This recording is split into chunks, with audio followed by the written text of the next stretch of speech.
Just one moment here, and we are good. Welcome in, everybody, to the Huddle Up podcast, presented as always by Mile High Huddle, powered by Overtime Media. I'm your host, Chad Jensen. With me, as always, my partner in crime. You know him, you love him. He is Zack Kelberman. Zack, I was just talking about this on Twitter. I want to say it was Mark Anthony reached out and said something to the effect of, "Hey, you guys got lucky. It's a big news day on a Huddle Up pod night." Which, as those of you who follow the show, that's our lament, right? That we never get the big news days. So far, Zack, we've been lucky in 2021. We got John Elway resigning from GM duties on a Monday, one of our days. And today, the Denver Broncos hired George Paton to be the next GM. What was your gut reaction, though, to the decision? Chad, you've been on the beat a little longer. I've been covering the Broncos since 2016. And in that time, it's been 5 years now. I have not seen much to write home about. I have not seen much to celebrate. I will say today goes down as the best Broncos day in my coverage of the team in 5 seasons.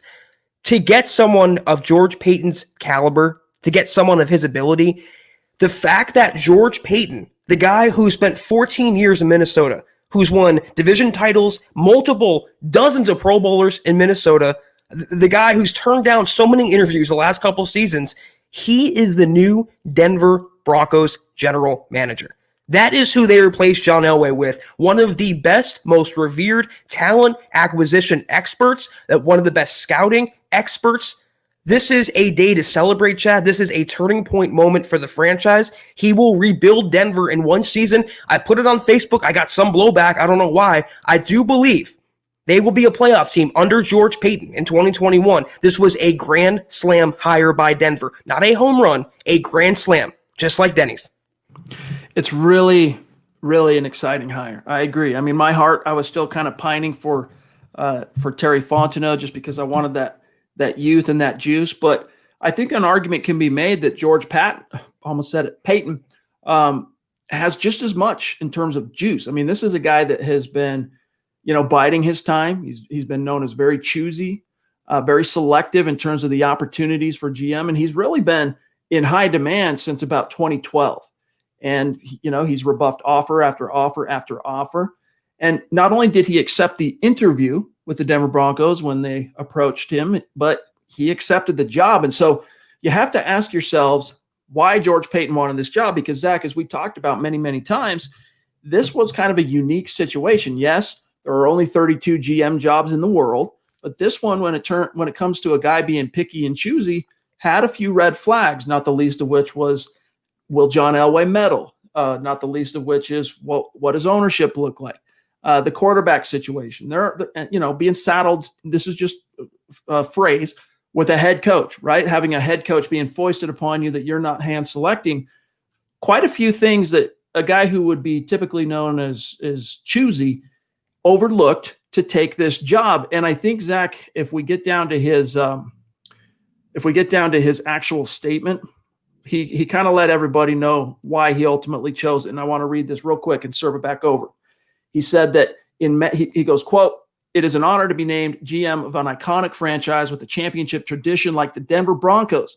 This organization has great resources, tremendous people, a talented young core of players, and an outstanding coaching staff. In many ways, I feel like this team is a sleeping giant. For me, it is the right place and the right time for this opportunity." So, Zack, it's kind of like, that Star Wars show.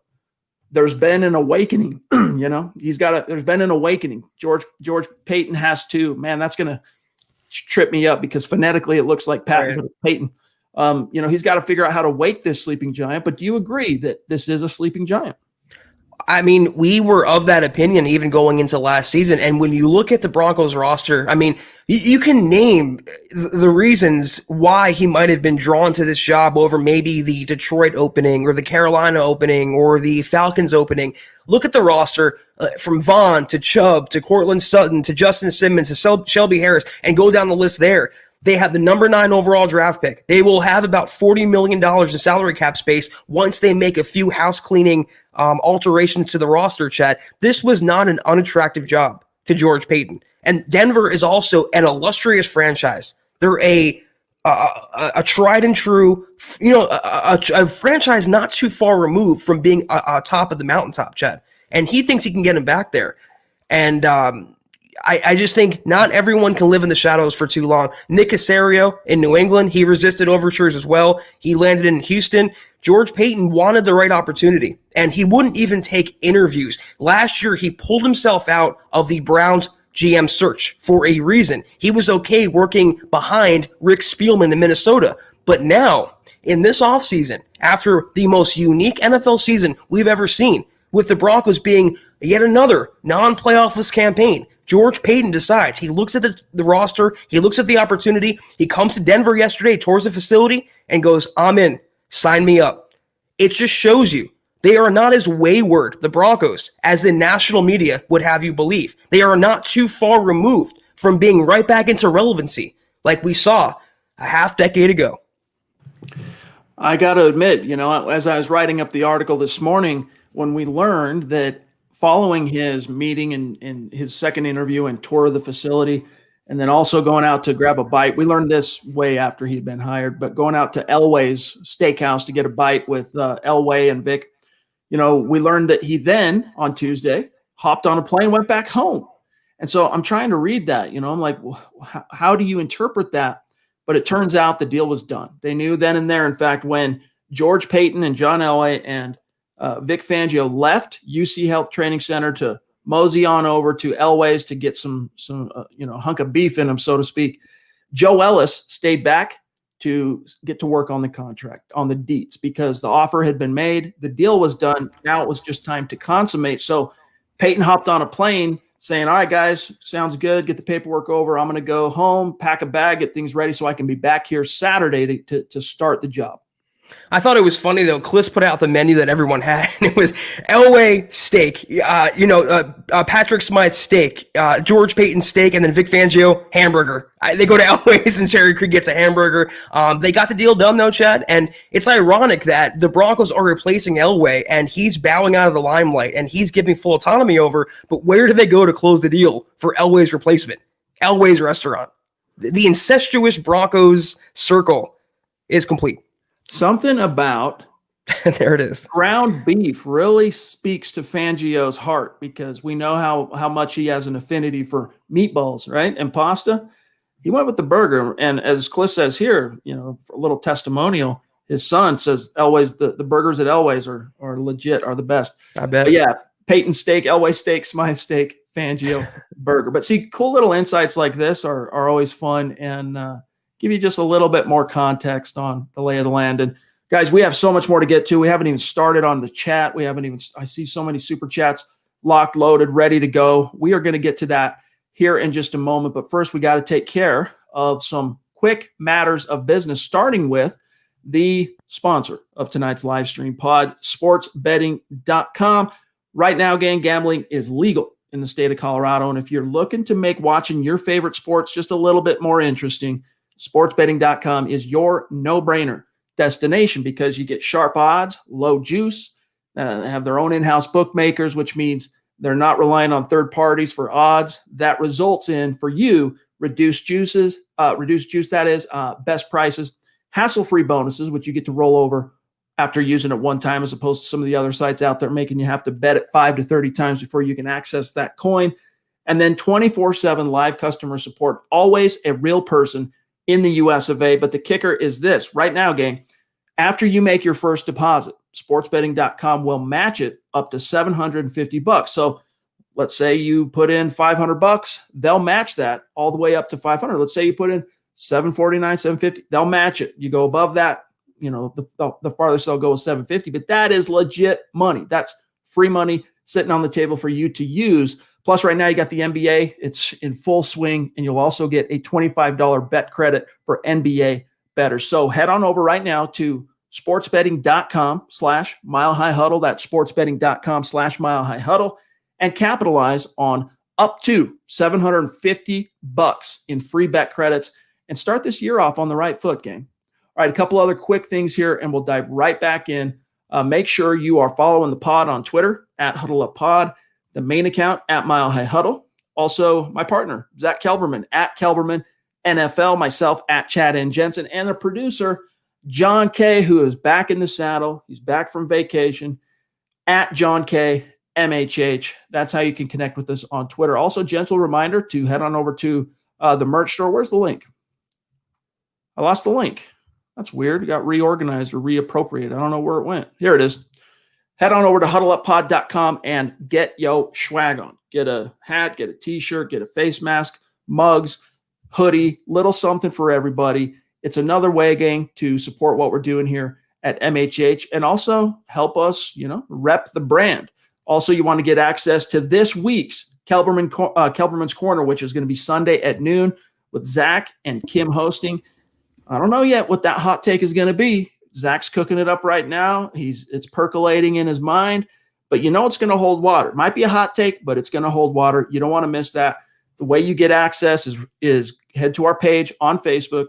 Just go facebook.com/milehighhuddle. There's a big blue button that says become a supporter. You click that, you're in like Flynn, you'll have access to that. And right now, those of you watching on Facebook, at the very bottom of your screen where you would type in your chat, type in your question, type in your comment, there's a green icon. If you click that icon, it'll take you through the entire process of signing up. We appreciate your consideration on that. And we welcome all of our new supporters who have flocked and flooded over there since we debuted Kelberman's Corner. And we just are so excited to have you guys and are looking forward to what 2021 brings. And if you can't do those things, gang, if you can't become a supporter or buy a t-shirt or become a super chat superstar, it's all good. We seriously are just stoked to have you in the stream. We do ask, number one, though, that you subscribe. That's especially crucial on YouTube, Apple, wherever you listen after the fact on demand. Number two, that you like this video, key on Facebook, key on YouTube. And then the last thing, number three, is the litmus test. If we are doing a good job for you, share these episodes out there, even if it's not the YouTube link or the Facebook link.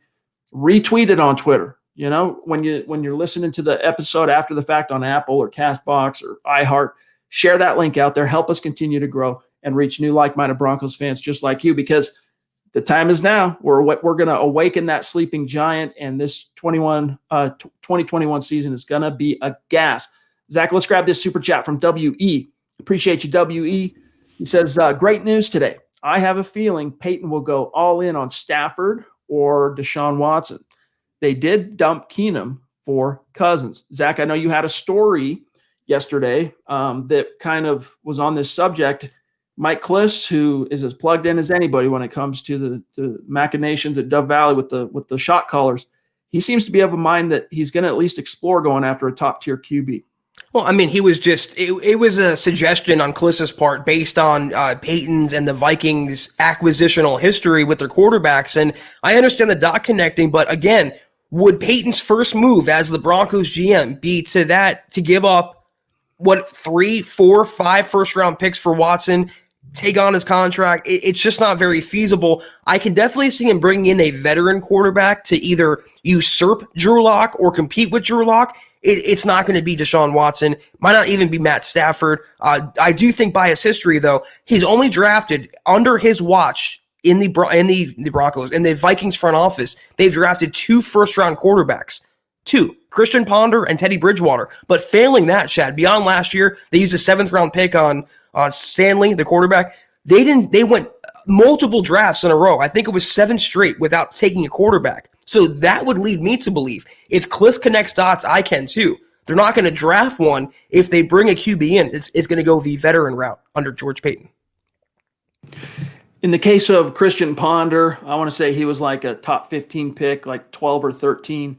I know Teddy Bridgewater, he was toward the tail end of round 1. If I remember it right, Zach, the Vikings traded up to get back into the first round. I might be misremembering that, but I think it was like 32 or 31. Yes, he was barely a first rounder, but yeah, I think, you look at Paton's history working hand in glove with Rick Spielman, the GM there in Minnesota, and he has been, I should say, Paton, a part of some pretty big power moves on the quarterback front. I mean, they landed, recruited, signed Brett Favre, got his last, quality season as an NFL Hall of Fame quarterback in 2009, got all the way to the NFC title game, which they returned to, almost a decade later with Case Keenum. But if it's not for maybe the Bounty Gate and everything that took place with the Saints that year, who went on to win the Super Bowl, of course, maybe Brett Favre brings home one more ring and it's in the purple and gold. But then, as you mentioned, Kirk Cousins. I mean, look, when they signed Kirk Cousins, it was an unprecedented deal. Remember, it was 3 years, north of $30 million, and the entire contract was guaranteed. That was unprecedented, Zach, at the time. He was also a free agent. I mean, they didn't have to give up draft picks to acquire him. So again, I can see George Paton going the veteran route, but to suggest Deshaun Watson or even Dak Prescott, I mean, he's not going to come into the Broncos front office, and when you have Von Miller up in the air, Simmons unresolved, Shelby Harris unresolved, he's not going to pay Dak Prescott $40 million.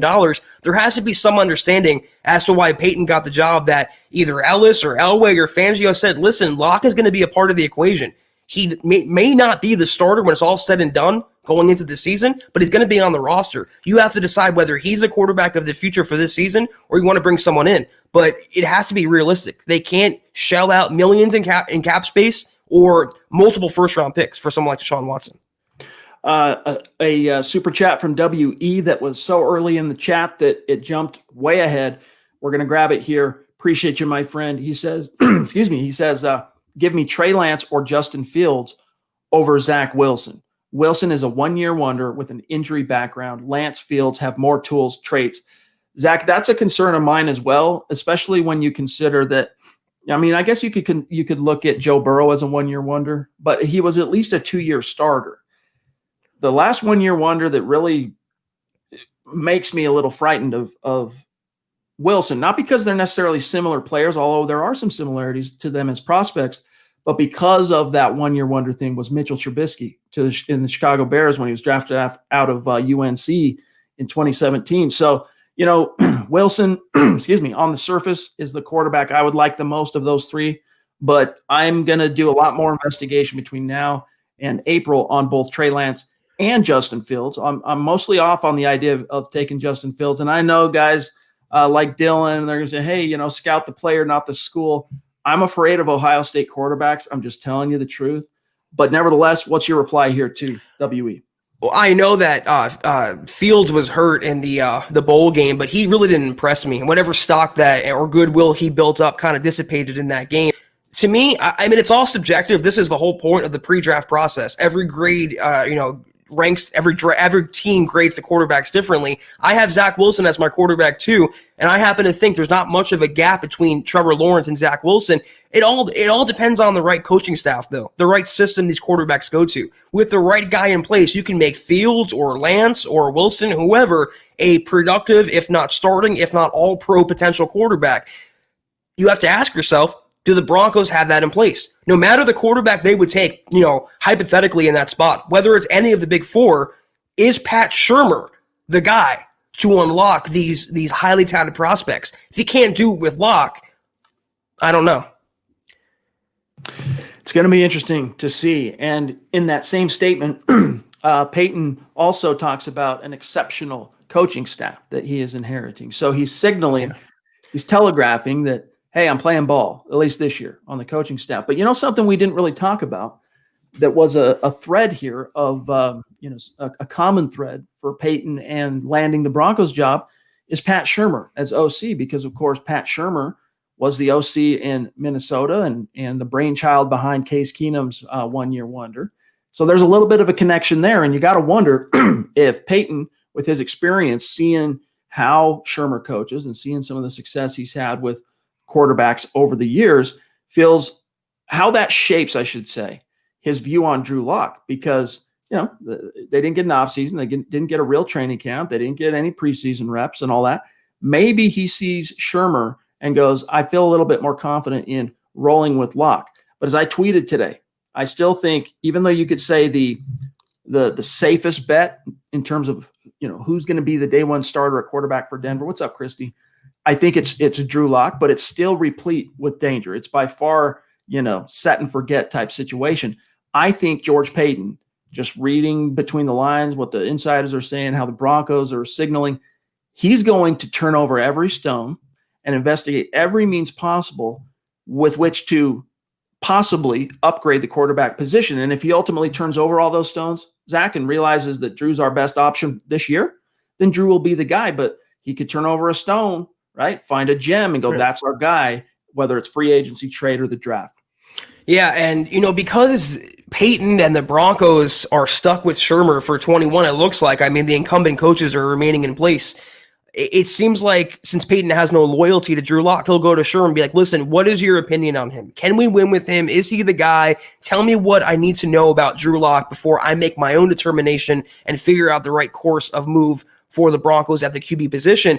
I don't think it's, Paton is so dead set on either Shermer as the coordinator for the reason you laid out. This coaching staff, Chad, if they have a down season, they're going to be replaced next year. Paton's going to bring his own guys in from the top down.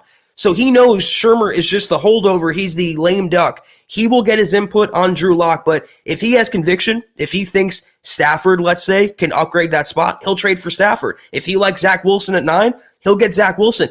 And the good thing is now, we have a guy in the front office who's bona fide. It's not hypothetical. He's not hits or misses. This is a guy who has one of the best eyes for talent in the entire NFL. So if he thinks Lock is the guy, it's worth listening to. If he thinks Lock is not the guy, it's worth considering. By the way, Tanner, thank you for that very, very generous super chat, my friend. We really appreciate you. That just is phenomenal. You should reach out to us, shoot us an email, milehighhuddle@gmail.com. And, you've been coming on strong the last month or so. So, hey, man, we'd love to send you a little thank you. We really appreciate that, brother. He says, hi, guys. I have zero chance in a day to talk Broncos because I live in Rhode Island. So these pods are key. Awesome, dude. Cool to hear that. He says, I hope Paton keeps the cap hit low when re-signing our free agents. Denver needs to hit on some free agents, and there's a chance to land both inside linebackers, Levante David and KJ Wright. I'm interested in Levante, even though he's a little long in the tooth for what it's worth. But yeah, that's cool. I mean, Broncos country is not a geographic location. It's a state of being. It's wherever you are. And Tanner, you are in the home state of Charlie Bailey Gates, right? From Me, Myself, and Irene, the patrolman, the motorcycle patrolman, Jim Carrey. That's what I think of. Sorry, my friend. When I hear Rhode Island, I think of that movie. Love you, appreciate you. What's your thoughts here on Tanner? I think of Whitey when I think of that movie. The character was just great. It's a great movie. In terms of the cap hit, here's the thing. Right now they have about $20 million to roll over into 2021, and we know the cap is going to be stagnant, if not lowered, because of the pandemic. But they can make at least 3 moves that we've talked about, chat, to free up $36 million in salary cap space. Jarrell Casey, Kareem Jackson, and AJ Boye. You cut all 3 players. Little dead money and about $40 million in savings. So they can dole that out to Simmons, to Harris, to whoever else. In terms of the inside linebackers, I'd be okay with David, but I prefer the Broncos restock the cupboard like Paton loves to do through the draft. Not really overspending on someone's leftovers, a guy who's kind of entering the twilight of his career. We've had that guy. We had it in Davis. We had it in Brandon Marshall. I want the young guy in the draft, whether it's Micah Parsons, David Collins, whoever. So would I be okay if they went the veteran route for one guy? Sure. But for both KJ Wright and Levante David to have both dinosaurs back there, not named Alexander Johnson, I don't know about that. I didn't realize it. The observation never struck me till I saw some of the comments here in the chat. George, where's the eyebrows? That's a good point. They're with Juwan James. He has them. I know. What's up, dude? I was kind of hoping Chad and Zach would shave their eyebrows to get the George Paton signing spirit. Hey, man, tune in tomorrow. Show us the love, and maybe we'll do just that. But yeah, interesting. I wonder what it is. I think he does have eyebrows. It's just his eyebrows are because what is it called? Alopecia. I want to say that Juwan James has, where he just doesn't grow hair. Period. Obviously, in George's case, he's got a nice, solid head of hair on him, but I think his eyebrows, Zach, might just be blonde colored or something. So it disappears into the complexion. I don't know. Maybe he was in a frat. They got shaved off or something. Yeah, maybe. Levi, good to see you, my brother. Bonafide superstar. He says, hey, fellas, hope you are well. Excited for this offseason. Yes, indeed. Yes. We're doing great, my brother. And it's going to be as soon as John Elway, thank you for the stars, Marcus. As soon as John Elway relinquished, that's the word, I'll use that, the GM duties, we knew this was going to be a tumultuous offseason. Now, I think both Zach and I are high on the prospect of that tumult is going to result in some dividends for the team. David, thank you for the stars. But it remains to be seen. What are you going to do about Vaughn? What are you going to do about the quarterback? What are you going to do about Simmons? What are you going to do about Phillip Lindsay? the more people I've talked to just over the last week and a half since the season ended, the more I'm starting to doubt if Phillip Lindsay still has a place with this team in 2021 and beyond. So many decisions that have to be made here. And it's going to be really interesting because even though we can look at Paton's resume with the Vikings, and that can kind of help, inform some of what we might project that he'll do, this is a new ingredient. This is a new set of eyes, a new perspective, and really all bets are off. Well, something that just came to me in terms of maybe Phillip Lindsay's future is look at the history. If we want to, that's the only thing we can go on right now is the history with the Vikings, but they drafted Dalvin Cook. And even though they had him, who they re-signed to an extension, by the way, they believe in locking their own players down. They went out and signed Latavius Murray. So at least the mindset in Minnesota was having multiple running backs and committing to them. I think that's actually a good sign for Phillip Lindsay's future and Melvin Gordon's future in Denver. In terms of being excited, I was already excited because that's every offseason. Every team is 0-0 again at this point right now, the non-playoff teams. There's a lot of hope and anticipation and rumors going on. I wouldn't have been as excited, though, if they would have hired Sham Kelly. I wouldn't have. I don't think he was qualified enough. I don't think he stacks up anywhere near George Paton or Terry Fontenot.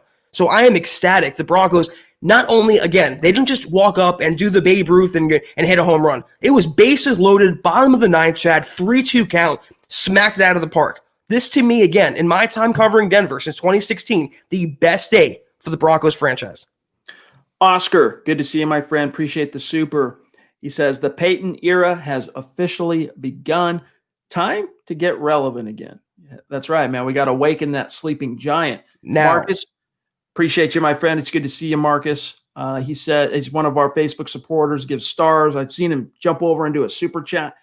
This is a guy that exemplifies the hashtag state of being as well, for what it's worth. He's across the pond in the United Kingdom. So appreciate you, Marcus. You're up late, by the way, dude. When do you sleep? He says, what will happen to Von Miller under the new GM? I'll tell you right now, the first thing that's going to happen, Zach, once George Paton gets to town, settles in, hires his Matt Russell, his director of player personnel, and interviews all the scouts, which, by the way, George Paton has a nephew who is a scout. Is it Rob Paton, I want to say, who is a scout today for the Denver Broncos. So that was another little connection that I didn't realize. I was going through the media, the media handbook or whatever it is, the media release we get before each and every season. True, he has a nephew on this staff already. So he'll go through the interviews, see who he's going to keep, including Brian Stark. I imagine he keeps most everybody. But then the next question, Zach, has got to be, what do you do about Vaughn? Because this is the contract year, option year for Vaughn. In other words, even though he's under contract, it's a team option. So the Broncos have the prerogative to decline the option, which would then render him an unrestricted free agent. Everything we've heard on the subject, including from Mike Kliss, who spoke to this specifically, George Paton is going to ask Von Miller to restructure. And how that shakes out, Zach, it could be simply, we want you back in 2021, but at a lesser, cost, or here's an extension that, lowers your cap hit this year, but keeps you around for another 2 or 3 years, give you a chance to retire as a Bronco. That's the direction this thing is heading, as much as fans aren't going to want to hear that. I think I'm a little more optimistic about the situation. I had someone ask me, or multiple people ask me on Twitter, what's going to happen with Vaughn, with Paton? And I really truthfully think that a new GM in his first offseason would not unload a franchise legend and a future Hall of Famer in Von Miller. They will find some sort of olive branch, whether it's a reduced contract, whether they convert some of his base salary into a signing bonus, whatever they want to do to acquiesce, not just him, but also the salary cap. I think they will do that. It would send a good message to the locker room. They're keeping a franchise legend in tow. It would look so good for George Paton, Chad. Remember the acrimony when Vaughn was negotiating with Elway about his contract, cropping him out of Instagram pictures and all the different, chatter, all the different rumors. Well, Paton can come in his first offseason replacing Elway and kind of put that acrimony to bed. He can find a common ground for Vaughn and the team, not only to send a message, but also keep the Broncos competitive. Because Vaughn's going to come back healthy next season, and it's still Von Miller. You're better with him than without him. So maybe I'm just a little too, homeristic on this issue. I don't think Vaughn's going anywhere this season. I wish I agreed with you on this case. I disagree. Not to say that I'm predicting he leaves, but I think George Paton is probably going to end up taking a much more non-emotional approach with Vaughn, and he's going to make an effort to keep him. They're going to try and talk him into staying, but Vaughn's got to be willing to take, a little bit of a step back. And honestly, if you're Von Miller, by the way, Mark says here, we didn't get Paton, but we got Paton, right? Just mind the spelling there. Good to see you, by the way, bro. Von Miller, if you look at it from his perspective, I understand that he was not exactly amenable to talking about the idea of changing his contract at any point when he was asked about it during the 2020 season. But if you look at it, hey, man, not only did the Broncos draft you in the first round, you made a lot of money on your rookie deal. Then after bringing home the bacon for him, bringing home that third Lombardi, they made you the highest paid defensive player in NFL history at the time, right? That has since changed, but nevertheless, they showed the dedication, support. They bent around you, right? They did what you wanted to do. And now how can you really fault them for wanting to come to the table and say, hey, we got to do something different this time? Because let me just recount this, and then I'll grab JT and then serve this over to you. You got the fact that, excuse me, even according to Vaughn's own standards, okay, this is from Vaughn. We've heard it in the past. 2019, he made the Pro Bowl, but it was a nominal Pro Bowl, right? Like even he's probably like, oh, Pro Bowl? All right, I'll take that. But 8 sacks, not up to his typical standards. And he only missed one game, right? He missed one game that year with a knee, and it was down the stretch. Then he comes back and suffers that injury on the doorstep of the season that costs him all of 2020, right? Meanwhile, the teeth are getting longer, right? He's getting older. 2021 is going to be his age 32 season. And then the last little wrinkle here is that Bradley Chubb, you're going to have to reckon with him in the near. And he just earned a Pro Bowl himself. So these are all the factors that George Paton, I think, is probably going to end up weighing in a very unemotional, kind of just black and white way in terms of business. Now, JT, and then I'm serving this over to you. Appreciate you, my friend. Another across the pond stud in our superstar community. He says, hi, guys. Glad I can catch live. Love the hire, but Paton is going to be busy. Vaughn, Simmons, QB, in-house personnel, all need sorting. Love the aggression, but calm approach, a new era. Zach, your thoughts to what I just went over, and JT. I agree with you. It needs to be non-emotional, and Paton has no emotional ties to anyone on the roster, including Vaughn, including Drew Lock, including anybody else. I think the Broncos are much better with a healthy Vaughn than without Vaughn at all. And he's coming back healthy next season. Will they ask him to take a pay cut? Yeah, I just think that Paton is going to make it more approachable. And you know what, Chad? If Elway is going to be some sort of advisor of this season on a loose level, let him advise him on Paton, on Von Miller then. Let him do some of his new job and say, listen, is he worth paying? I think he is. He's going to bring a lot to the organization. Elway was talking up Vaughn going into the season when he was fully healthy, and so was Vic Fangio. And he's not exactly 38, 39 years old. Vaughn still has some gas left in that tank. And I think for next season, Paton wants to make them a contender, which I think they can be in year one under his leadership. Why not have Vaughn out there on defense with him? I agree. In a perfect world, and make no mistake, I wasn't necessarily what I was saying. There wasn't necessarily me advocating for, Von Miller to completely throw all of his ambition or what's best for him to the wind and just submit to whatever the will of George Paton is. I'm just saying, I think these are kind of how it's kind of the lay of the land, and you just need a fresh set of eyes on this. And honestly, it might sound crazy, and I'm not even, again, this is kind of rhetorical, something to ponder.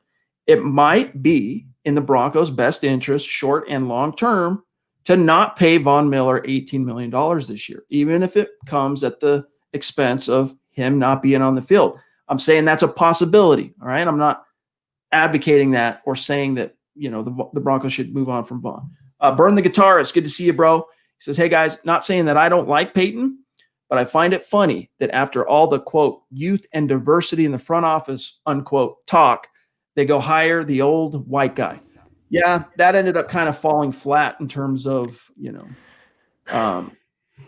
the talking points from Joe Ellis in particular. But Zach, what we're hearing is that basically it'd be an upset if the Matt Russell role, the director of player personnel, isn't a diverse hire. I just, I sigh because, maybe the question wasn't making it about race, but it's not about race. George Paton was the most qualified candidate among the three. Nothing to do with skin color, it has to do with merit. And Ellis didn't commit to hiring a black person for the job. He said we have to be better in that department. It doesn't have to be the GM. It can be Champ Kelly in a personnel role. It can be another guy. It's not about race. It's not about black and white. George Paton was the best option among the three. It's based on merit, as it should be. In terms of, qualifications, George Paton, as Zach said, was the most qualified candidate. And this is coming from two guys that we like Paton. I mean, as we told you, I think when we last spoke with you on Monday, neither one of us were going to be shedding any tears if the hire ultimately became George Paton. We were pining for Terry Fontenot, all right, ultimately, but George Paton is black. He was black. But George Paton is the guy they see with the most experience, and whatever his vision is for carrying the team forward, that's the one that resonated. And one thing we know too, Zach, is that Vic Fangio wanted, of all the candidates they talked to, Paton was Fangio's guy. Paton was the guy Fangio wanted, for whatever that's worth. Here's Dave from Georgia jumping in. Good to see you, brother. Says he has scouted and drafted or signed multiple Pro Bowl players. I'm good with this hire. Zach, as you respond, I'm going to pull up a list here. This is from the Denver Broncos, a nice little, it's not a press release, but a little story here. 22 Pro Bowlers that he helped acquire in Minnesota through the draft, free agency, and trades. Yeah, and division titles and winning records. I mean, it's consistent success, and it's something I've wanted the Broncos to be under Elway's leadership, not to be good one season and bad one season, to be inconsistent. For lack of a better analogy, I don't want a Drew Lock in the front office. I don't want that ups and down, topsy-turvy. I want consistency. And one thing about Minnesota, they might not be world champions every year, but they've been consistently good. They've been a playoff team, if not a division champion, if not a winning record. And I think for the last 5 years, beggars can't be choosers, Chad. The Broncos have not been relevant since they won the title. It's over a half decade now.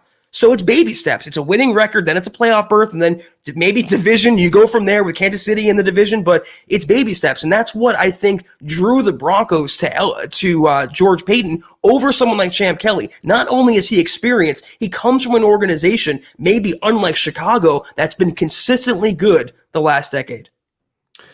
Yes, indeed. And the one thing that the one curious commonality that if you look at his resume, or let's just say Broncos Vikings, both at times seemed to be, over the last 5 years, really the only thing they were missing was the quarterback.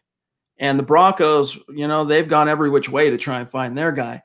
And the Vikings, they've gone a bunch of different ways too. They gave up a first-round pick to get Sam Bradford. Didn't really pan out, but mostly that didn't work out because his injuries. Case Keenum, they saw that forest for the trees and opted not to pursue him in any way, shape, or form. John Elway cleaned that up for him. And then they pay, a king's ransom to sign Kirk Cousins, but it never came out in the wash in terms of, getting him over the hump like they hoped. It's a little bit of an alarming commonality that the two sides share in terms of where George Paton came from and where he's arriving. But at least I think the takeaway there for me would be Paton realizes that, all the Von Millers in the world, all the Justin Simmons in the world won't get you to the promised land if you don't have the quarterback. And then here's Fat Cat. Appreciate you, bro. He says, we now have our GM. Is there any truth we could still see Champ Kelly be hired as Paton's number 2 guy? I know that this was a theory, Zach, that Mike Kliss floated on Denver radio on Tuesday. He kind of hinted around it a little bit today. Your thoughts? It definitely could be, and I think that would be a nice get for the Broncos front office and scouting department. It would do more, I think, for the player, the intangibles, the personality, the locker room, to the player management and development. I think that's what Champ Kelly's strong suit is. Because you compare him to, and nothing to do with skin color, you compare his resume to someone like to Terry Fontenot or George Paton, it's just no comparison. Some guys like Matt Russell are better at being number 2s. And that's what, for now, Champ Kelly is. Nothing to do with anything else but his resume and experience or lack thereof. And in the case of Champ Kelly, and also Brian Stark, just getting an interview, just being word getting around in the league that you were considered for a GM opening, that's juice. That gives you some cachet. That gives you some clout.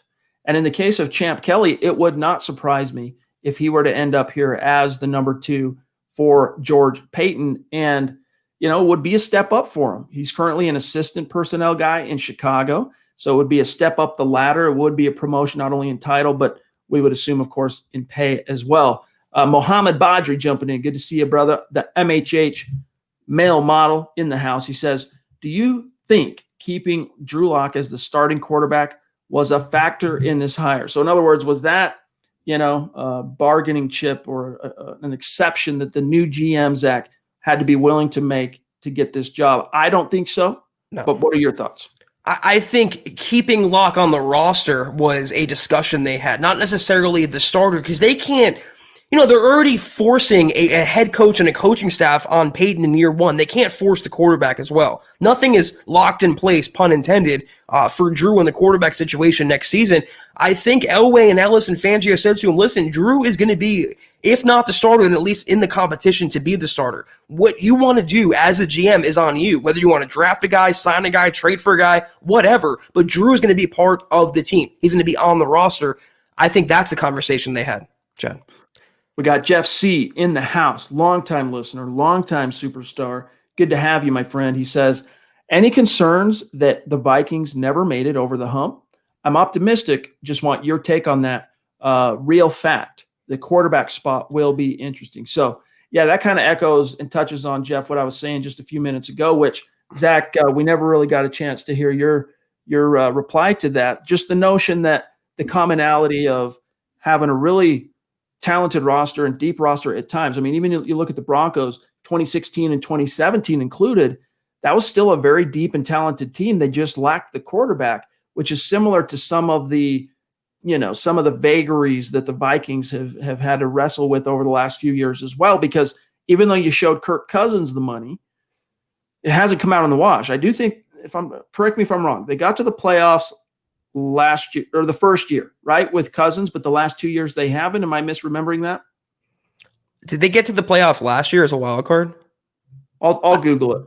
I don't know, but here I'll pose a counter question. Did the Saints get over the hump recently? Did the Bears get over the hump recently? And everyone wanted, if not George Paton, they wanted Champ Kelly or Terry Fontenot, me included. I wanted Fontenot, but you can't really judge a candidate based on what the entire team did. That extends to players and personnel and coaches and the real GM. So I'm not holding that against George Paton. I look at his quality of work. I look at what he was signed to do in Minnesota, and that's scout players and acquire players. You look at their draft class, you look at their record, you look at the Pro Bowlers, and you look at the success.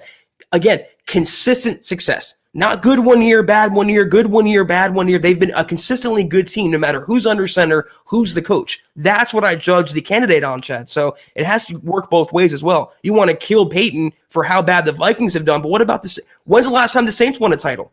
When's the last time the Bears won a title? It all, it has to be fair. If it's good for the goose, it's good for the gander, right? And so that's a very valid point. I mean, we're not saying, Jeff, that it's not a valid red flag or something to wonder about and ponder. We'll see it, whether or not he can resolve that issue, because, that's the mission statement for every team in the league. If you don't have a quarterback, if you don't have a franchise guy proven, there is no doubt, then you're wanting, you got to do whatever you can to find that guy. And so we'll see how Paton views that in the near future. But for what it's worth, Kirk Cousins arrived in Minnesota in 2018, right? Same free agent cycle that Keenum arrived in Denver. They missed the playoffs, the Vikings, that year. Made the playoffs last year, 2019. You were right on that, Zach.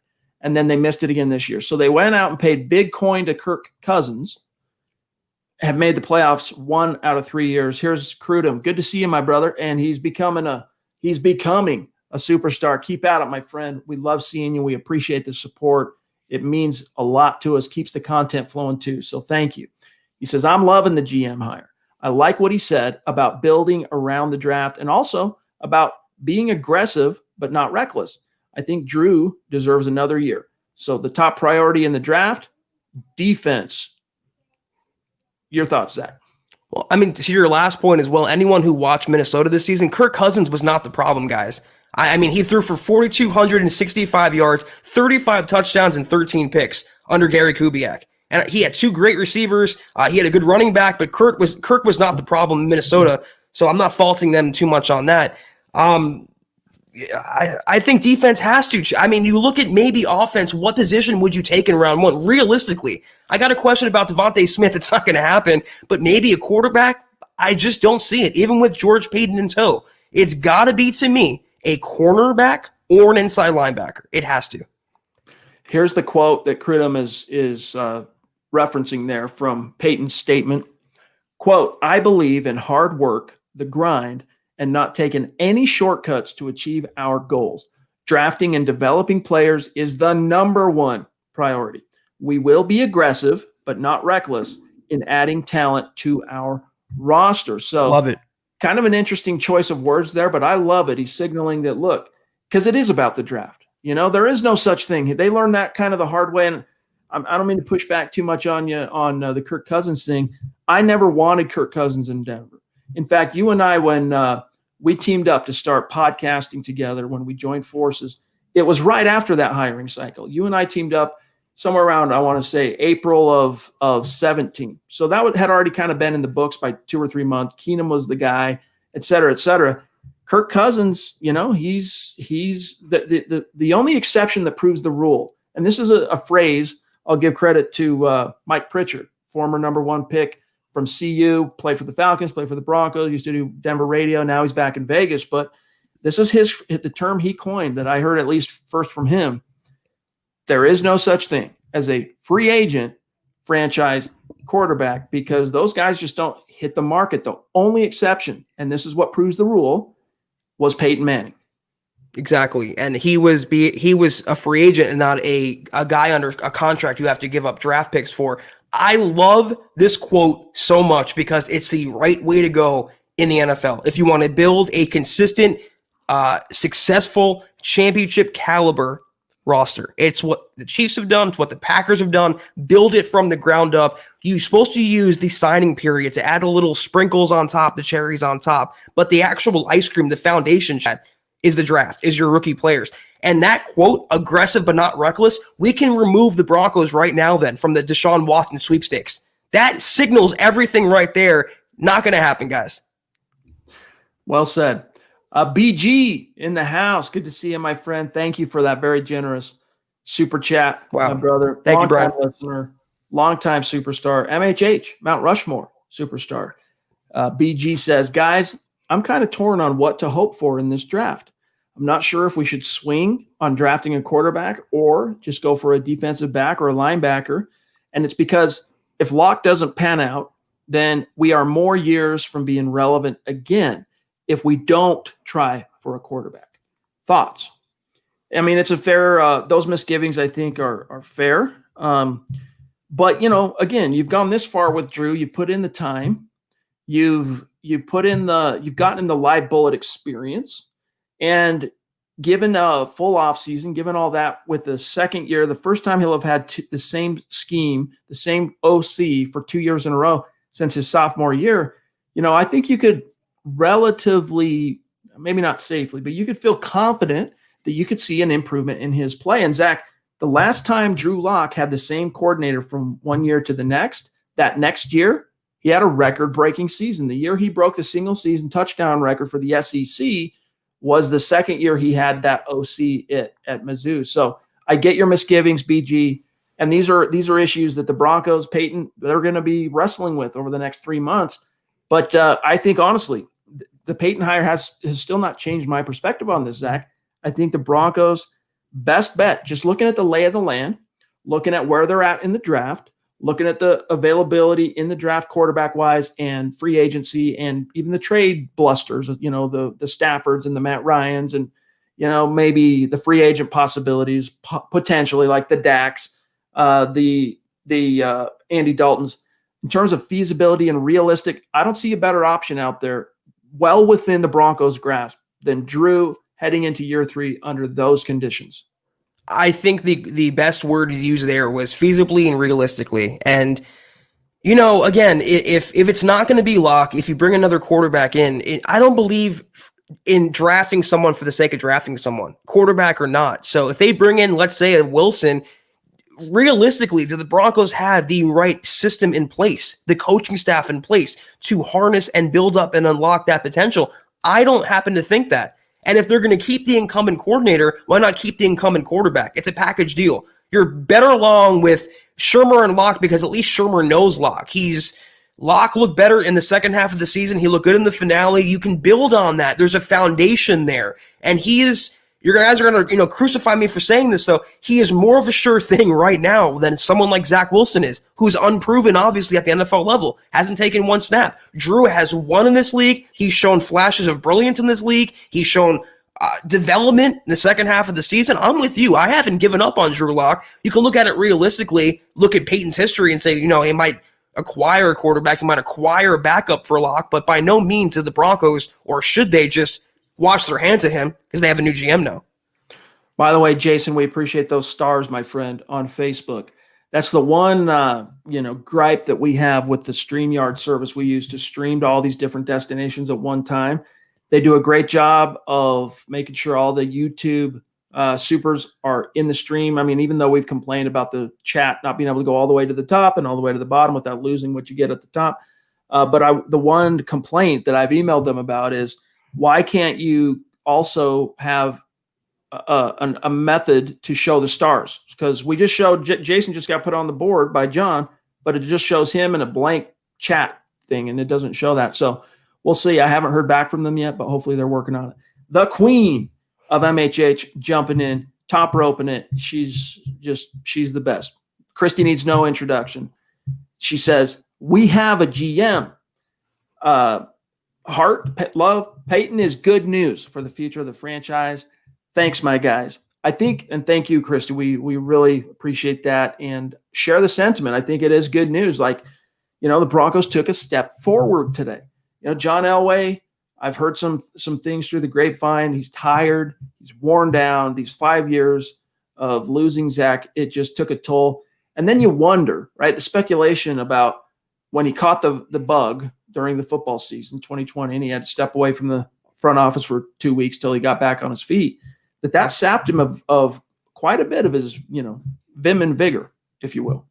Yeah, and the thing about Peyton is he's considerably younger. I want to say he's 8 to 10 years younger than John Elway, and that's a significant margin in the NFL. You have someone, new blood and a fresh vision, I wrote in my story today. I think that's, to harp on Christie's comment there, it's what Denver needed, Chad, in the front office. A new set of eyes, a new mindset, and someone that hasn't failed and just give someone else a crack at the bat. And it's not just someone. They didn't take a chance on the Vance Josephs of GM candidates, or like a Champ Kelly. This is a bona fide, revered, respected, lauded, well-accomplished personnel expert they have replacing Elway. They are in excellent hands, and today was a major turning point in a positive upward direction for the future of the franchise.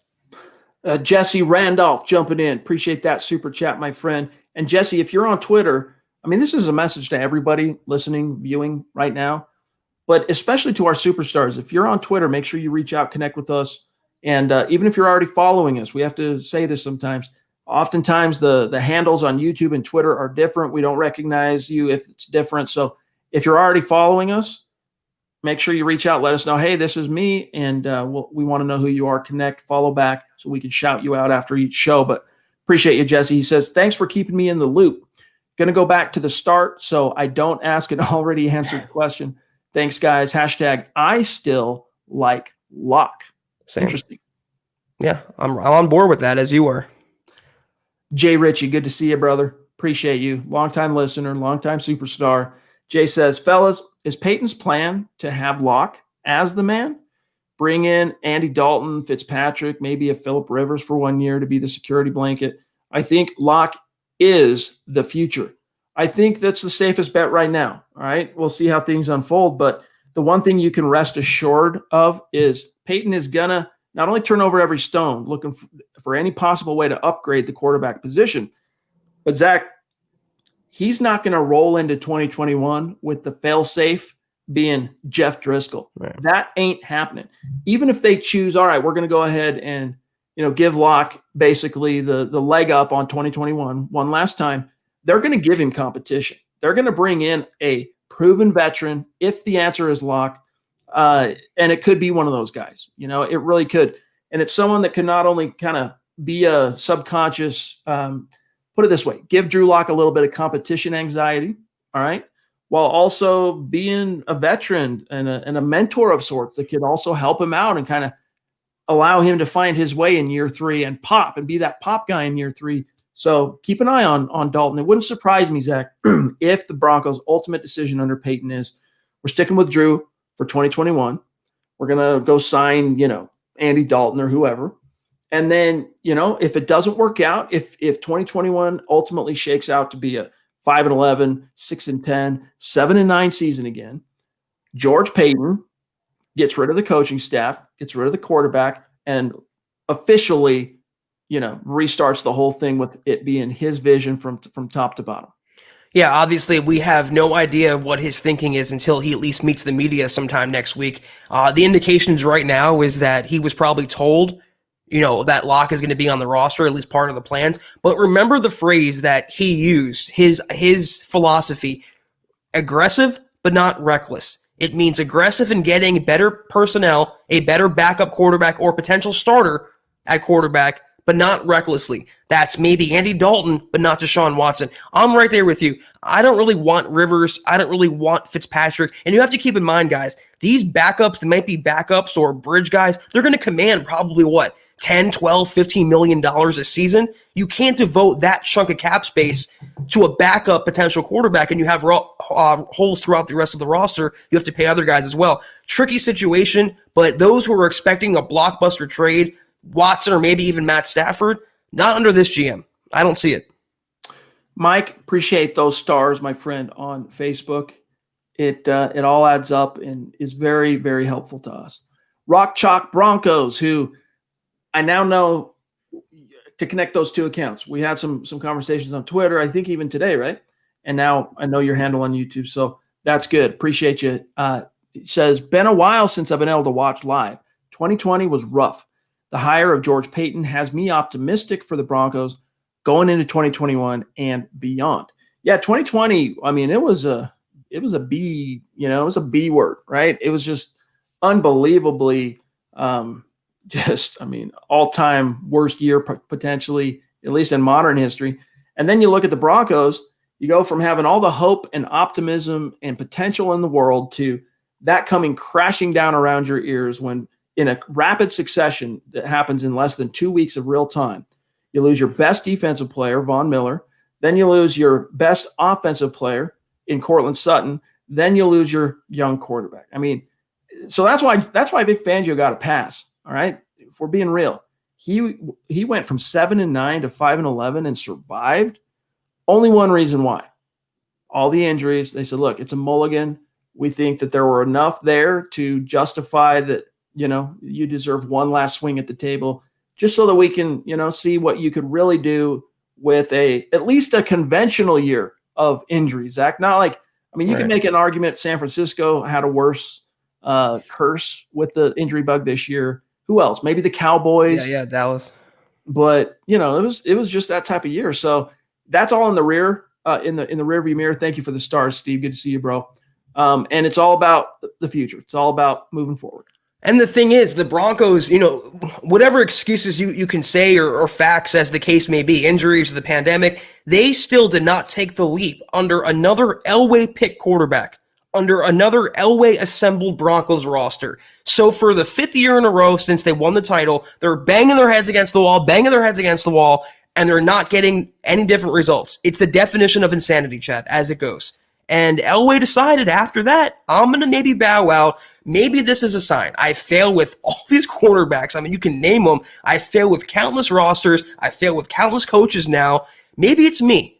I don't want the pressure anymore. I'm tired. Let someone else take over. There's better candidates out there. I have to believe they've had their eye on George Paton for a while now. And it's not just that Elway kind of ceding power over and it being a dawn of a new day in Broncos country. George Paton is the new Broncos GM. I wish Broncos fans understood the gravity, Chad, and the enormity of the situation. Not only are they in good hands, they are in excellent hands for the long term.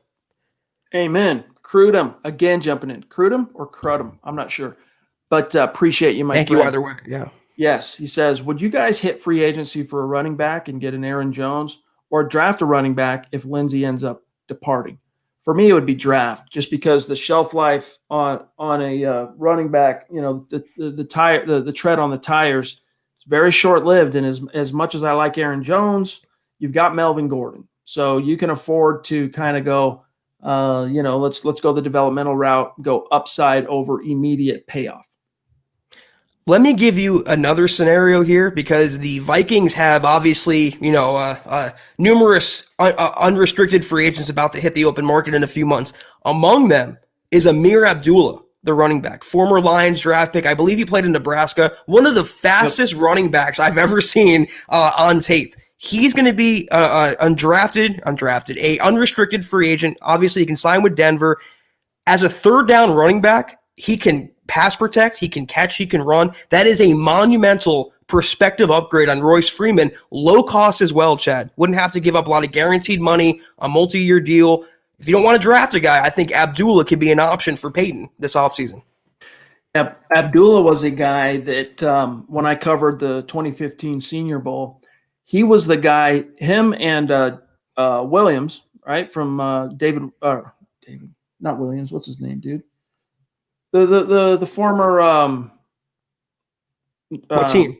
North Iowa. He went to the Cardinals and now he's in Houston. What's his name? David Johnson. Thank you, man. Sometimes the brain farts here. David Williams. There's a name. That was our guy in the 7th round a couple years later. But no, Dave. So Johnson and Abdullah, man, they were the talk of that whole week because they just popped. Anytime you cast your eyes to what was happening on the practice field, they just popped, and of course Johnson went on to become a short-lived star. I mean, his stars kind of dimmed of late, and Abdullah, because of concussions, really flamed out in Detroit. Nunzi in the house. Good to see you, Robbie. He says, what is Fangio's status going into 2021? Playoffs or bust? Strange situation with the GM not getting to hire his staff. Maybe a Mike McDaniel in 2022, please? Yeah, that's a really good question, and I think the answer to that is yes. It's playoffs or bust for Fangio. So he's definitely under the gun this time around, Zach. Oh, yeah. There were questions in terms of how worried was Fangio about his job security in 2021 or 2020. I don't think he ever really was because of the signals that were being sent to him from on high. I think this year he's well aware that if he doesn't win, and 8-8 ain't going to cut it. 9-7, okay, if it landed you in the playoffs. Anything less, I think George Paton, he can't afford to be that patient anymore. This is right. That would be, year 6 of missing the playoffs in a row, which is, again, just going further and further into the unprecedented territory for the Broncos as a franchise. I would happen to think it's playoffs or bust. I mean, maybe like a 9-7 record could save Fangio, but what's the excuse? They're not going to have a pandemic. They're going to have a normal offseason or something close to it. They're going to have preseason games. You have a great GM in the building now. You have talent on the roster, and you might, at the worst, you going into the season with your incumbent quarterback getting some continuity, or you get a better quarterback on the open market through the draft, whatever. There's no excuse for Fangio and his defensive prowess. And I'll take that a step further. If he opens the season, I said this on the other podcast a few days ago, if he opens the season 0-4, 1-5, like you mentioned, Chad, which you hit on perfectly, the last 2 seasons, it's been 0-5, 0-4 starts, 1-4, 1-5. If that happens again, no more Fangio. He's gone. Yeah, he's gonzo. Tanner again jumping in. Thank you, my friend. And by the way, we've officially crossed the 1 hour mark. We don't leave any of our superstars out in the cold, but these remaining supers we get, Zach, we got a rapid fire. Tanner, thank you, bro. He says, follow-up hot take. If we don't hit the inside linebacker well with Justin Sternad, hit the inback. Hold on, let me start over. Follow-up hot take. If we don't hit the inside linebacker well, Justin Sternad will steal a job this summer, and either Josie or Johnson will end up like Todd Davis. We need speed. Maybe, my friend. I know the Broncos' former regime had a really high hopes for Sternad, and I would assume that Fangio, liked him a lot, along with Reggie Herring and that side of the ball. But that's George Paton's decision now. And you know what? Not only does Paton not have loyalty to the Broncos players, but especially not to fringe players who didn't play last year. And I don't know. I just don't see Sternad as being this future 3-down starting inside linebacker. A good piece to have, but it is George Paton's team now, and he's going to do what he sees fit to upgrade the roster. And I think he knows. I mean, they've had decent linebackers in Minnesota. it's a speed game on defense now. You have to have that 3-down guy to roam with tight ends. So that's my opinion. Real quick, John, I just jumped to about 7:15.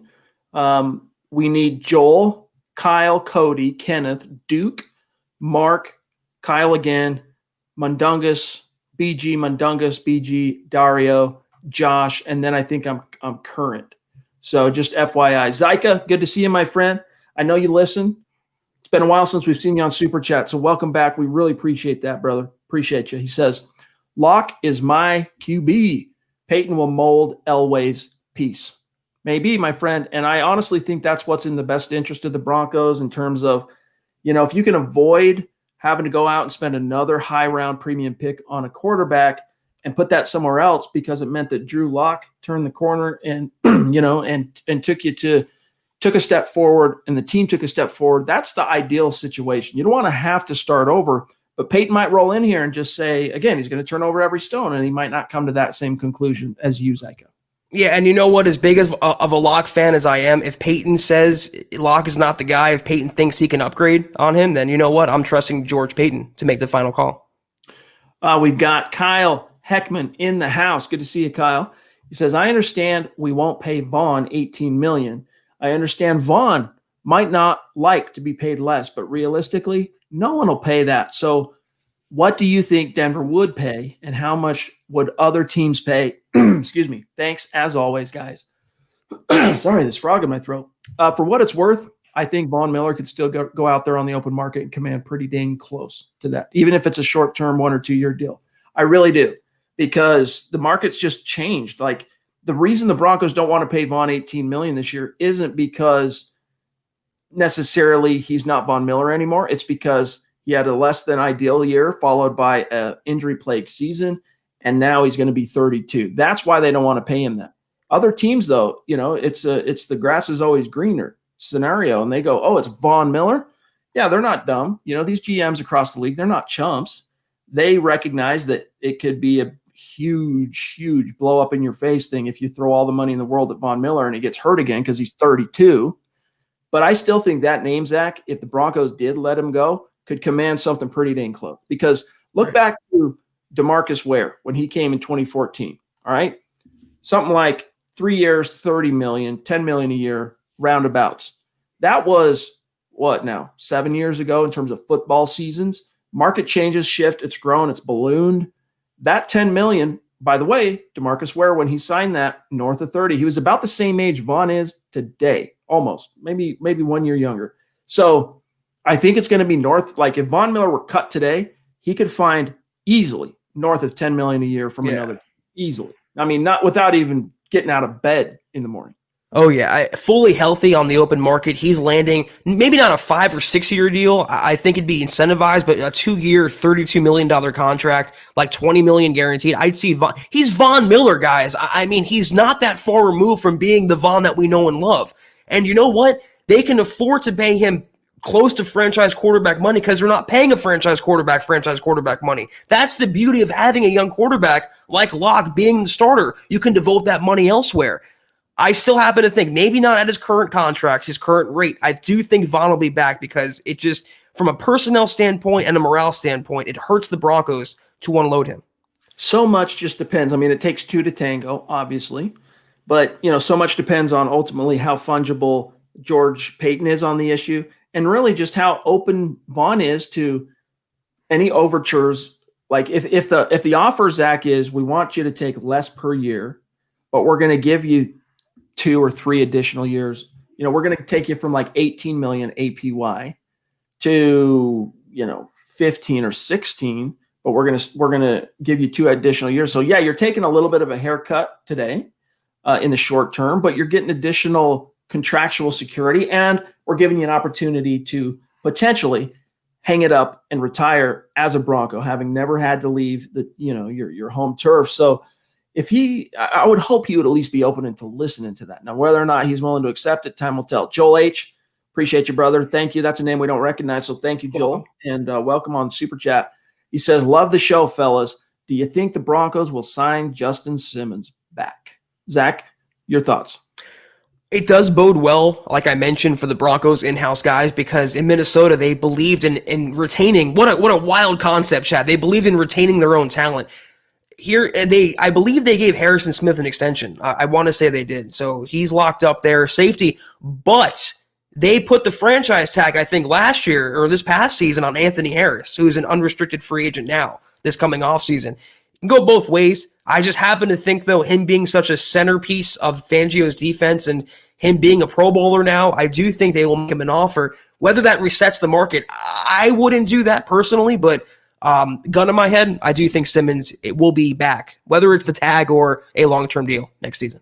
For what it's worth, Harrison Smith, drafted in 2012, re-signed. Oh, yeah. He's been. I didn't think he was that old.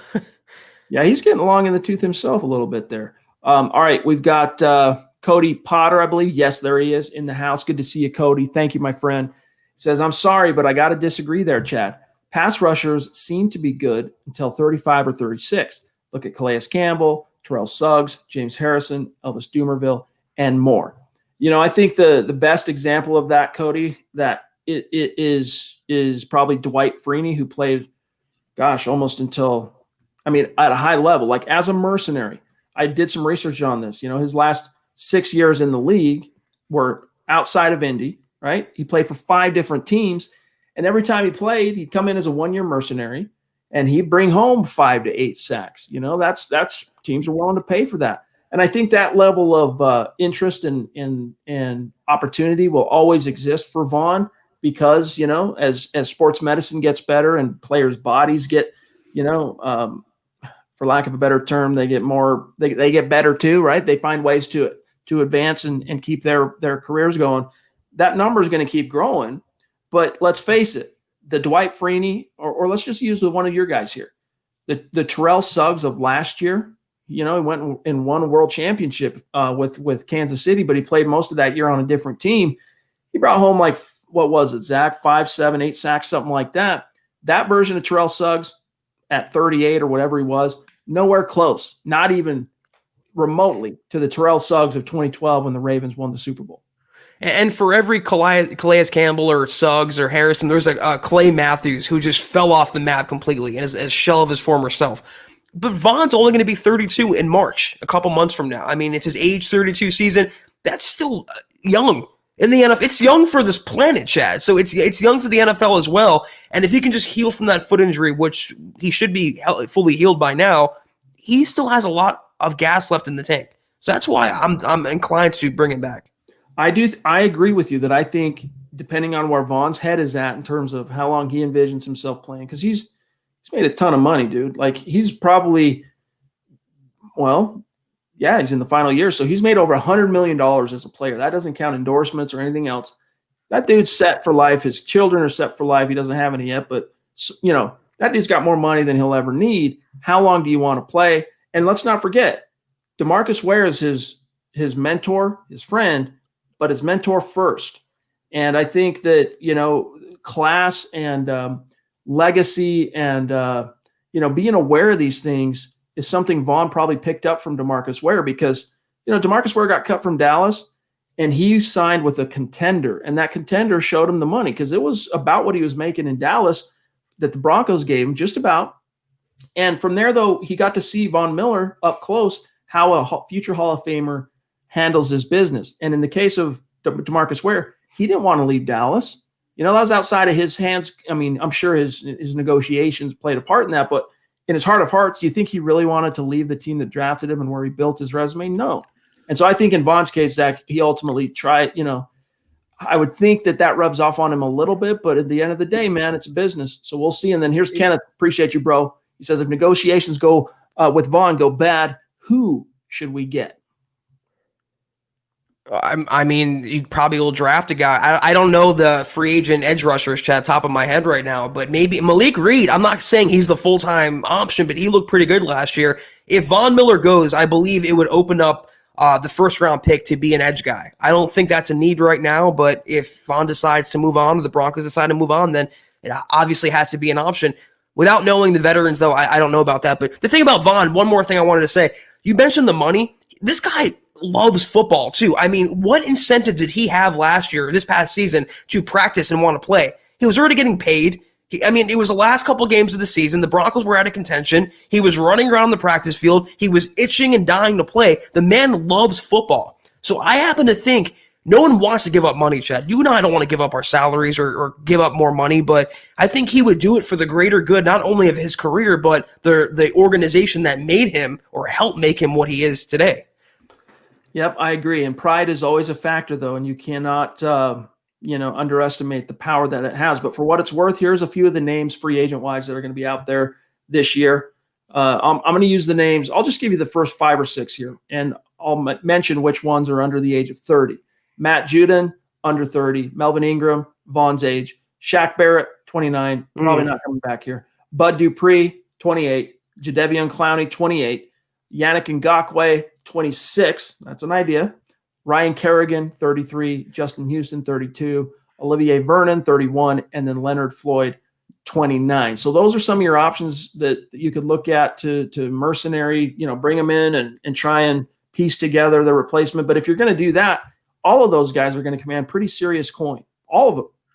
Maybe a couple Justin Houston, I don't know. We'll see. But if you're going to do that, like if you're going to say we're willing to give, just as an example, we'll give Bud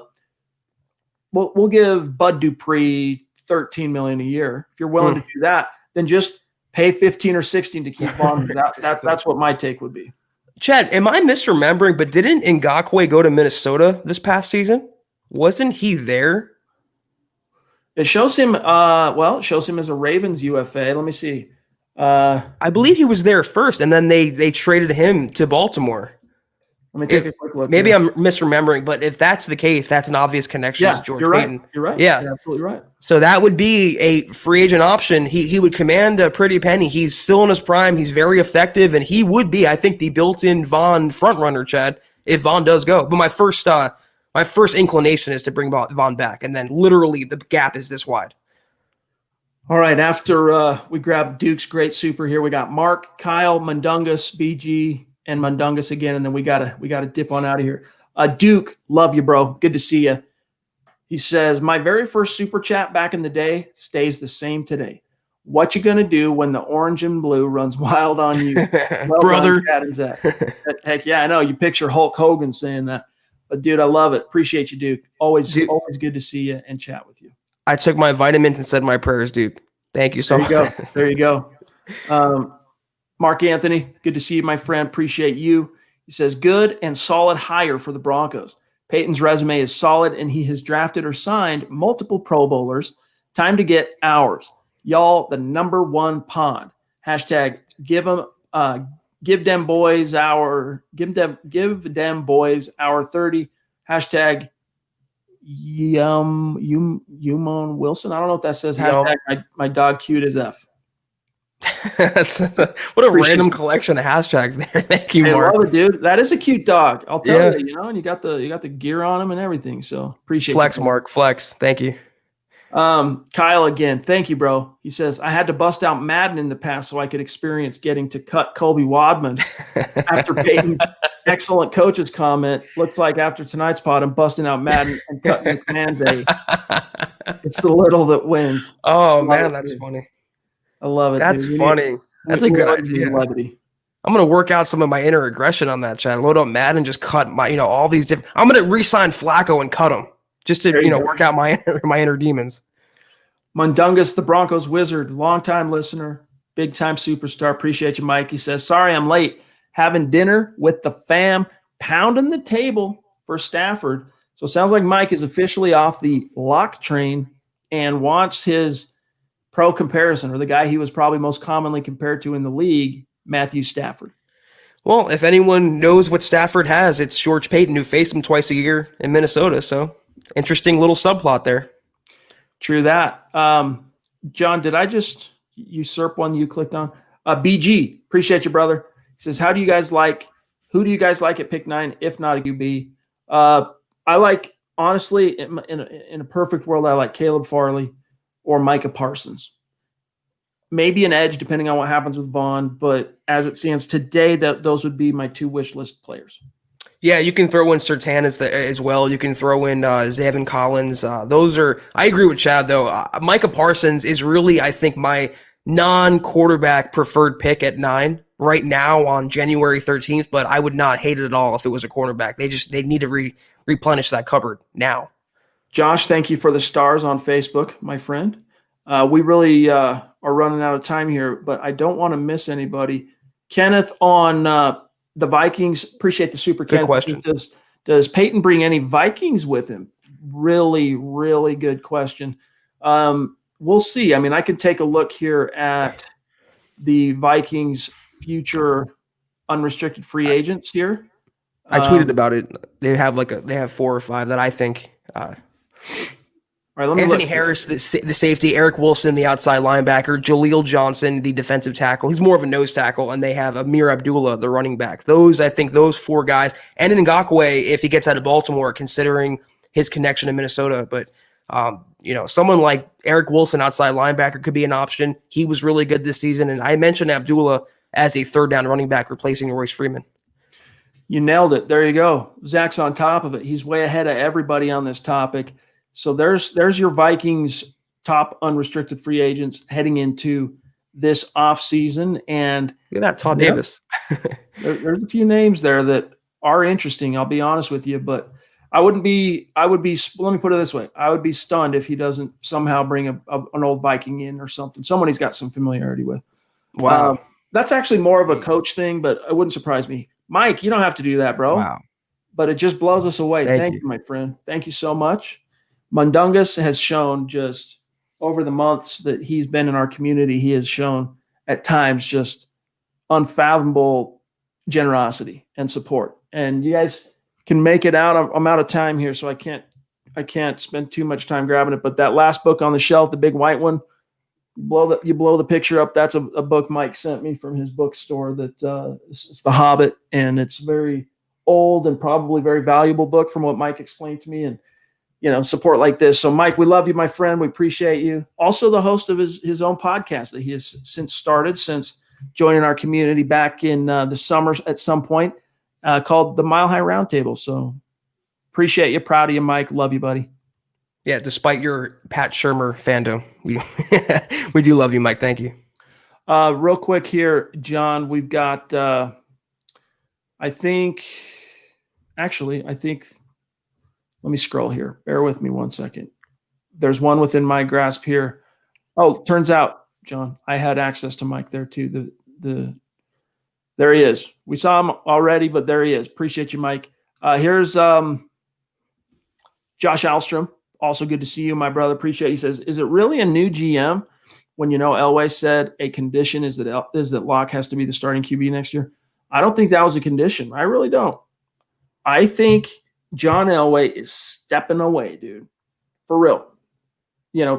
President of football operations, that title is going to be on his door at UC Health Training Center upstairs, Zach. But I don't think you're going to see John Elway around much for the next year. I mean, he'll be around for the photo moments and the things like that. But this is George Paton's show. Yes. And John might have said things, and the Broncos might have communicated things during those interviews to the effect of, we still really like Drew's upside. We still think there's something there. And that'll play a role in how George approaches it when he starts really breaking down the film and making his decisions and all that. But this is his baby now. It really is his baby. I believe this because, again, Elway, you think here's the answer to your question in a kind of roundabout way. If the Broncos finish 13-3, 2020, does John Elway relinquish GM duties? No. The reason he relinquished GM duties is because he was made to relinquish GM duties by Joe Ellis. He's out, dude. Yeah. He's the figurehead now. All right. That's it. And he would hope to be consulted on some of these issues. But this is George Paton's baby. And Zach, if you needed a guy who could competently and comfortably manage that baby, it's George Paton. Amen. The world's best babysitter, or the NFL's best babysitter. It's true. I really do think Elway is just the de facto, exec now in the Broncos front office. He's the Ed Donatel of the Broncos front office in title only. That's all Elway is. He'll be a sounding board, Paton can come to his office if he has a question, if he has some advice he wants to bounce off of him, whatever, but he's really given over full autonomy. George Paton will have full decision-making on the roster, of the coaching staff, of the future of the franchise. Elway, he raised the baby, he fed the baby, he clothed the baby, now he's given the baby over, and there's full parental rights. What to George Paton? All right, we really got to rapid fire these because I got to hop off. BG in the house again. Thank you, brother. He says, if you had a choice of signing Dak or Deshaun Watson, who would you pick for the same price? That's a really good question. I'm probably taking Watson, though, for what it's worth. But what's your answer, Zach? So if they were both free agents, if not, if they didn't have to give up, picks for him. Or if they tag Dak and make him available on trade or something. Yeah, all things being equal, if it was just money, I'd probably take Deshaun Watson. But to me, Dak is a true franchise elite quarterback. I would not be crying at all if they got either one. Dario, and I think this might be our last. Nope, there's one or two left here. Let me double check it. But appreciate you, Dario. He says, don't crucify me, please, but do you think bringing in Dwayne Haskins for competition would work? Commands less money and still has potential, in my opinion. I don't see that potential. I get it that he's got that first round cachet still, and there's some team out there that's going to convince themselves at some point they can make him a reclamation project in their system. He just needs to learn the way we do it. I don't see it, man, because it's what happens between the years. He's a talented player. Jamarcus Russell, extremely talented cat. Between the years, in terms of football character, life priorities, things like that, it's not there. Maybe one day it happens for Dwayne Haskins and the switch flips and the light bulb goes on, but miss me on Dwayne Haskins. Yeah, and Dario, I love you, but I was crucifying you because that's the worst idea imaginable. I mean, this is a guy in the middle of a pandemic. He went out to a strip club. I mean, it's just the lack of awareness, the lack of intelligence, and we saw that with Paxton Lynch, and I don't want to repeat that, Chad. The Broncos really cleansed the stench from that era. I don't want to add Dwayne Haskins to that, so no. Team Jokic jumping in. Thank you for the super. He says, hey, guys, I want to be a regular in here, so hope to see you more. But I feel like we can get rid of A.J. Bouye, Jarrell Casey, Kareem Jackson, and upgrade significantly. Hey, welcome. Thank you. Hope you stick around. Love you. Appreciate the support. It's nice to meet you. Connect on Twitter. We share a brain on all three of those fronts. Actually, I'm not sure how you feel on Kareem, but I agree. Bouye, catch you on the flip-flop. Jarrell, catch you on the flip-flop. 0 dead cap. Kareem, you cut Kareem, and I think there's 2.5 million dead, but he's going to be 33 this year, or is it 34? I'm starting to lose track because he's so old. Oh, man, I love the Chadisms I've learned on this show. Catch you on the flip-flop. Love hearing that. I don't see the value of Kareem Jackson. I mean, honestly, he's good in run support. I know he's popular with the players. He has K-Jack TV, but he is so bad in pass coverage. He takes so many bad angles, and he was responsible for so many blown coverages and touchdowns they allowed this season. For the money they can get back, Chad, they can go draft a safety, sign a safety, whatever. They're going to commit more than likely a multi-year contract to Justin Simmons. They cannot afford to pay 2 safeties that much coin. So bye-bye, Kareem. Kenneth, appreciate you, brother. We grabbed this one. Okay. All right. Appreciate you, Kenneth. I am Supreme 22. Appreciate the extra long episode. Hey, man, we're here for the tent pole. This is a tent pole moment. Right. If you're going to let your hair down and spend a little extra time, this is the one to do it. And Zach, when the community just keeps having topic after topic, we're here for you, man. We are your football priests. You know, the absolution, the answers. We're here to provide that. Oscar, appreciate you. Says, the way I see it, if Peyton was told that he wouldn't be making the decision, he wouldn't have taken the job. It's probably true, yeah. Boom, boom, boom, boom. This cat had options. Yes, and he could have stayed in Minnesota. I mean, he was the front runner for Detroit. He pulled out of that. He could have went back to Minnesota, his cushy gig there. There's a reason why he came to Denver, and I think having full autonomy and being able to construct a roster to his vision was the selling point. All right, guys, and you know, that's a human dynamic, all right, in terms of any relationship, you know, romantic, man-woman, business, professional, doesn't matter. He who has the least to lose or she, and for that matter, wields the most power. All right, George Paton, he wielded the most power in this particular situation. Yeah, there's only 32 jobs out there, but he's been picky and choosy for a long time. That's a great point, man. If the condition was hey, not only do you have to take this head coach, but you have to take this quarterback. Unless he was just sky high on Drew Lock, that's just not a deal he's taken when he could go get this a job with the Lions or any of the other options that are still available, would have been still available to him out there. So appreciate all of you guys. We got to dip out. Follow the pod on Twitter at Huddle Up Pod, the main account at Mile High Huddle. My partner Zack Kelberman at Kelberman NFL. Myself at Chad and Jensen. We'll be back in the saddle tomorrow night. If we didn't get to your topic, your question, your point, come back tomorrow, same time, 6 p.m. Mountain, 8 p.m. Eastern, and we will try our damnedest to get to it. But, man, what a night. Love the outpouring of just passion and excitement. You can feel it, right? It's a palpable energy that's building up in Broncos country. Change is here. And, look, for Elway, for Ellis, it was adapt or die. And they're choosing to adapt. They're choosing to evolve. They're keeping it going here. And George Paton, we'll see how it shakes out, Zach, but it's going to be fun to cover this thing as it unfolds. And my last thing, and then I want to serve it to you, say goodbye to everybody. Mile high salute to our superstars.